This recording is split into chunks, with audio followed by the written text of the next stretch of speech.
ఉద్యోగ ఉపాధ్యాయ సంఘాలతో పెట్టుకున్న ఏ ప్రభుత్వం మనుగడ సాధించలేదని పీడీఎఫ్ ఎమ్మెల్సీ గోపిమూర్తి ధ్వజమెత్తారు. వెంకటేశ్వర విజ్ఞాన మందిర ప్రాంగణంలో యూటీఎఫ్ రణబేరి బహిరంగ సభకు ఉద్యోగ ఉపాధ్యాయ నేతలు కదం తొక్కారు.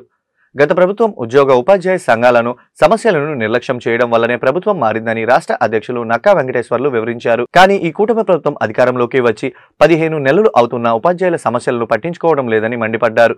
ఉపాధ్యాయులను బోధనేతర పనులకు ఉపయోగించకూడదని డిమాండ్ చేశారు. అనంతరం యూటీఎఫ్ నేతలు రణబేరి మోగించారు. ఈ కార్యక్రమంలో మాజీ MLC K S Lakshmanarao, M Hanumantharao, Malleswararao, U Rajasekhar, M Khaladar Prasad, Ramanarao, ఉద్యోగి ఉపాధ్యాయ సంఘాల నేతలు పాల్గొన్నారు. ప్రభుత్వం ఏం చేసిందంటే ఆ చైర్మన్ రాజీనామా చేసి వెళ్ళిపోయింది. నాకేమీ అడప్ చెప్పలేదని. మరి ఇప్పుడు వరకు పిఆర్సీ కమిషన్ వేయలేదు. పిఆర్సీ కమిషన్ ఎప్పుడు వేస్తారు? మీరు ఐఆర్ ఎప్పుడు ప్రకటిస్తారు?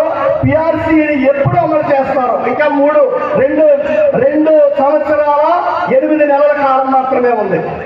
సో ఇటువంటి పరిస్థితుల్లో గత ప్రభుత్వం ఆర్థిక మూలాల మీద ఈ రాష్ట్ర ఉద్యోగ ఉపాధ్యాయులు దెబ్బతీసిందని చెప్పే కదా. ఈ రాష్ట్రంలో ఉద్యోగ ఉపాధ్యాయులు నేను ప్రశాంతంగా పని చేయకుండా అంతర్జాల కమల హస్తాల్లో బంధించి సిగాకు పుట్టించారనే కదా ఆ ప్రభుత్వాన్ని విముక్తి పొంది కొత్త ప్రభుత్వాన్ని ఎన్నుకున్నది. మరి ఈ ప్రభుత్వం వచ్చినటువంటి ఈ సందర్భంలో ఈ రాష్ట్రంలో ఆ మాట వస్తే దేశ చరిత్రలో ఎప్పుడు లేనటువంటి విధంగా రాష్ట్ర ఉద్యోగ ఉపాధ్యాయులు 90% పోస్టల్ బ్యాలెట్లు వేసినటువంటి సందర్భం. ఆ సాయంత్రం పూటే అప్పుడు ప్రతిపక్ష నాయకుడిగా ఉన్నటువంటి ఇప్పుడు ముఖ్యమంత్రిగా ఉన్నటువంటి చంద్రబాబు నాయుడు గారు ప్రెస్ మీట్ పెట్టి ఈ రాష్ట్ర ఉద్యోగ ఉపాధ్యాయులు నాకు వంశయంగా ఓట్లేశారు, నా కడుపు నిండిపోయింది అని చెప్పాడు. మరి ఈ 15 నెలల కాలంలో ఈ రాష్ట్ర ఉద్యోగ ఉపాధ్యాయుల కడుపు నిండుతో లేదా చూసారా ముఖ్యమంత్రి గారు అని చెప్పి రణబేరి సభరించి ప్రశ్నిస్తా ఉన్నామని చెప్పి సందర్భంగా తెలియజేస్తా ఉన్నాం. అదే సందర్భంలో గత పిఆర్సీ రివర్స్ పిఆర్సీ మనలో వస్తే మరింత రివర్స్ అవుతుంది.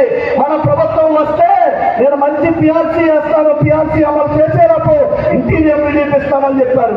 ఈ 15 నెలల్లో కనీసంగా 6 నెలలకు ఇవ్వాల్సినటువంటి డిఏ ఒక్క డిఏ కూడా ఇవ్వలేనటువంటి పరిస్థితి ఉంది. 4 డిఏలు పెండింగ్ ఉన్నాయి. ఆర్థిక పక్కన మన జేఏసీ నాయకులు రాష్ట్ర నాయకత్వం చెప్తుంది. ఏదేమైనప్పటికీ ఇప్పటికిప్పుడేమీ మనం రణబేరి మోగించాం. ఇప్పటికిప్పటికేమీ రణబేరి మోగించాం. 15 నెలల కాలంలో అనేక ప్రాతినిధ్యాలు, సిఎస్సికి ప్రాతినిధ్యాలు, ఆర్థిక శాఖ మంత్రికి ప్రాతినిధ్యాలు, విద్యాశాఖ మంత్రికి ప్రాతినిధ్యాలు, సంబంధిత అధికారులకి ప్రాతినిధ్యాలు చేసి విసిగెత్తిపోయి మారిన మనిషి అనుకున్నటువంటి చంద్రబాబు నాయుడు గారు మారలేదు. భవిష్యత్ మరలా కదా రూపమే చూపిస్తా ఉన్నారు. కాబట్టి పోరాడితే పోయేది లేదు, బానిస సంఖ్యలోనే నినాదంతో పోరాడితే పోయేది లేదు, సమస్యల పరిష్కారం అవుతాయనే విధంగా ఆంధ్రప్రదేశ్ ఐక్యోపాధ్యాయ ఫెడరేషన్ ఈ రణబేరి మోగించింది. ఈ రణబేరి ద్వారా కనీసంగా ఈ ముఖ్యమంత్రి గారికి లేదా ఆర్థిక శాఖ మంత్రికి కళ్ళు తెరవాలా లేనటువంటి పక్షంలో ఉపాధ్యాయులతో పెట్టుకుంటే ఏమవుతుందో మీ అందరికీ గతంలో తెలుసు. యూటీఎఫ్ తో